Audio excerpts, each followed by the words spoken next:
Hello and welcome. I'm Shakira Hawkins and Newswatch at 6 starts now. Let's send it over to Zach Yak with a look at your first forecast. We've seen a fairly nice day today. We saw some sunshine out there, saw a few clouds out there, but the downside of the day was it was also quite cold. And in fact, temperatures are still right now only sitting in the upper 20s at best, even some upper teens starting to pick up in some of those higher elevations of Greenbrier County right now. So it's definitely in for another chilly night for us once again tonight. But the good news, we are going to see temperatures warm up as we head into next week and throughout our day tomorrow. Like I said, not really looking at a whole lot on radar. We are seeing a few light snow showers up in the northern parts of Fayette County and throughout Nicholas County at this hour. Those will be diminishing as we head through the overnight hours tonight, giving us mostly clear skies overnight tonight as those clouds also begin to diminish that we're seeing over the area as well. Give us some nice bouts of some sunshine for our Sunday with some warmer temperatures as well, but then things are even get warmer than that coming up, and I'll show you what that looks like on my full forecast in just a few minutes. We know that COVID-19 affects everyone differently, but more studies are showing how it affects different minorities. Newswatch reporter Catherine Skelton has more.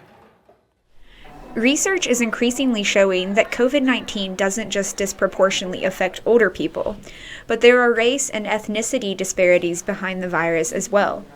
African Americans, indigenous people, and people of color can be affected by COVID in more detrimental ways than other groups of people, studies show. COVID has hit everyone, very, definitely. But in the African American community, we're twice as likely to catch the COVID and 3 times more likely to die from the COVID.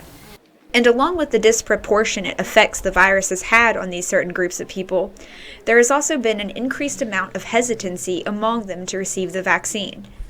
But as the pandemic continues, these views are changing. I've seen that shift. I don't think that there's a lot of hesitancy now, and that's because of the amount of time that this pandemic has gone on, as well as the devastation that it's caused in communities of color. So fortunately, as more information becomes available pertaining to these disproportions in race from the virus, along with the hesitancy behind getting the vaccine, more effort is being made to combat and prevent these issues. And most people are all for making this effort. It's a blessing that the Lord made way for us to be able to get our shot today. And I want to say, if don't want to take the shot, you need the COVID-19 is absolutely for real. Reporting from Lewisburg, I'm Catherine Skelton, Newswatch. For more information and ways to get educated on this issue, visit minorityhealth.hhs.gov. And the DHHR reports as of this morning, there have been over 2 million total lab results received for COVID-19, with 129,367 total cases and 2,254 deaths. 3 deaths were reported in our viewing area, and those deaths include an 83-year-old female from Mercer County, a 60-year-old male from Fayette County, and a 61-year-old female from Raleigh County. And a different kind of vaccine clinic came to Lewisburg Saturday. In an effort to combat disproportionate effects from the virus in communities of color, Race Matter and the Greenbrier Valley has coordinated with the partnerships of African American churches to bring vaccine clinics specifically to these communities. One of the clinics was held on Saturday at Klingsman Center in Lewisburg and was met with a positive response from the community.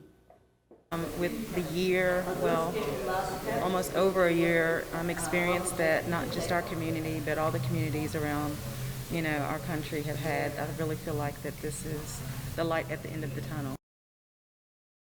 Race Matters and PAC's plans to organize more Black, Indigenous, and people of color COVID-19 vaccination clinics throughout the state. And after the break, meteorologist Zach Yak will have a full look at your forecast when we return.